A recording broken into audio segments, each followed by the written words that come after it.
The first light of dawn touched the horizon, soft, golden, and trembling like hope reborn. The Savanna, still breathing from the storm of the night before, smelled of rain and earth.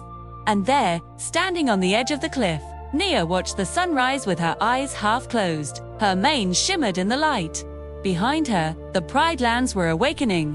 But peace was fragile. Beside her, Karo limped quietly, his scarred legs still aching from battle. "The sun rises," he said softly, "but for how long will it shine for us?" Nia didn't answer.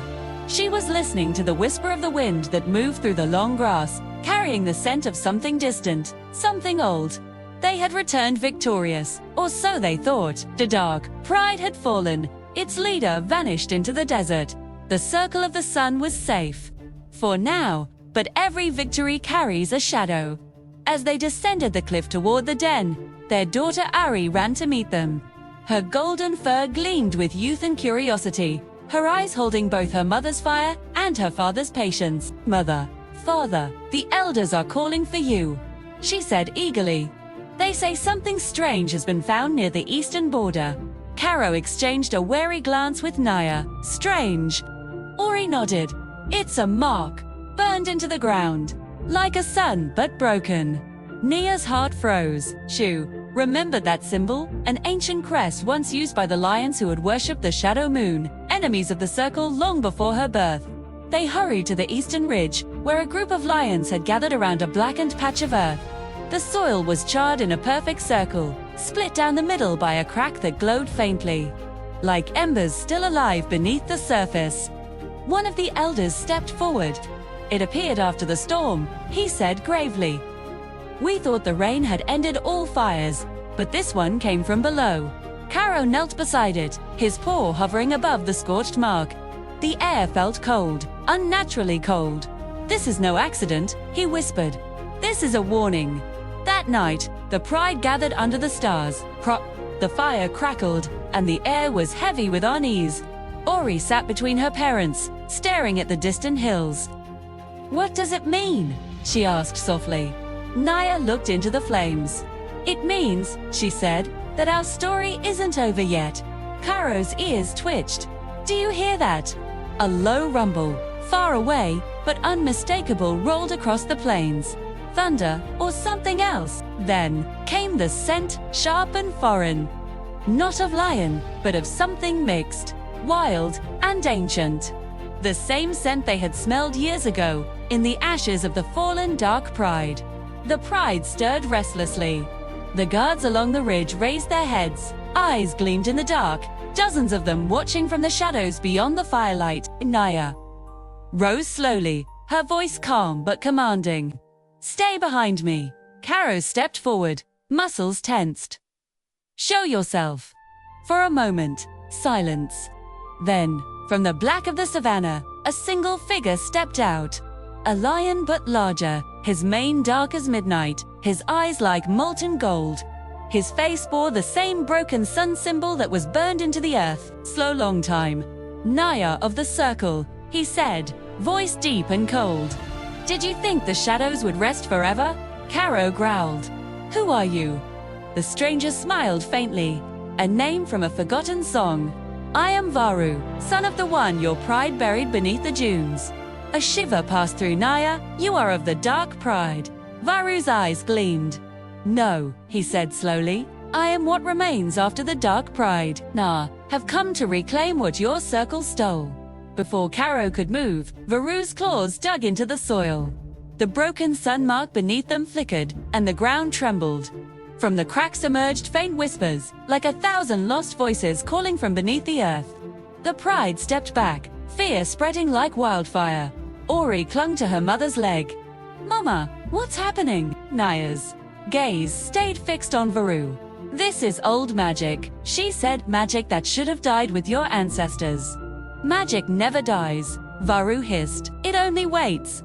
He turned his gaze to Ori, and his expression changed.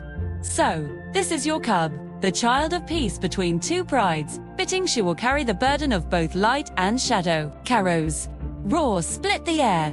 He leapt forward, claws flashing, but Varu vanished into a swirl of dust before he could strike.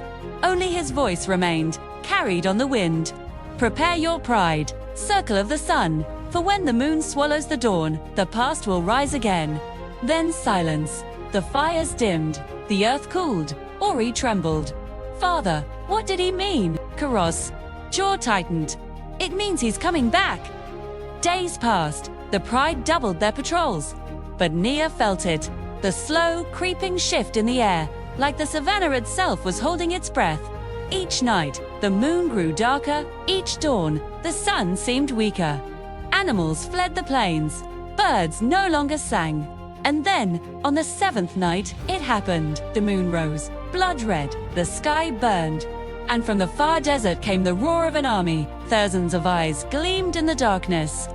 Lions lean, scarred, their fur stained with ash. Behind them, at their head, walked Varu. The pride gathered on the high ridge. Nia stood at the front, Karo beside her, Ori between them. This is where it ends, Nia said quietly. Karo nodded. Or begins again.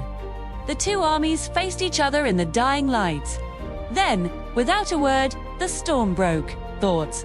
The battle that followed would be remembered for generations. The clash of claws, the roar of fury, the thunder of paws upon earth, dust filled the air, blood met rain, and the circle burned beneath the crimson moon. Varu's roar echoed above the chaos. You cannot fight fate, he bellowed. Nia lunged at him, their bodies colliding with the force of two storms. Claws met claws, teeth met steel, sparks flew.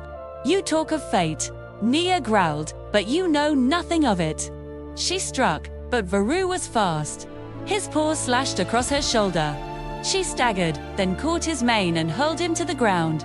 Karo rushed forward, pinning Varu's flank. Together they pressed him back toward the cliff's edge. Look around you, Nia cried. Your pride is falling. Your war is lost. Varu laughed, low and bitter. Lost? No, Queen. I've already won. He thrust his paw toward the sky, and the blood moon split, its light bursting into 1,000 shards. The ground shook. Cracks opened beneath their paws. Karo leapt to push Nia away as the cliff broke apart. Nia, the world fell. Dust and silence. When the storm cleared, dawn returned, pale and trembling. The moon was gone. The sky was clean. And the Savanna lay still once more. At the edge of the broken ridge, Ori stood, her small form trembling as she gazed down the ravine. There, far below, lay the remains of the cliff. And beside the fallen rocks, no sign of Varu, no body, no trace. But among the rubble, she saw movement, her mother's mane, faintly glowing in the sunlight.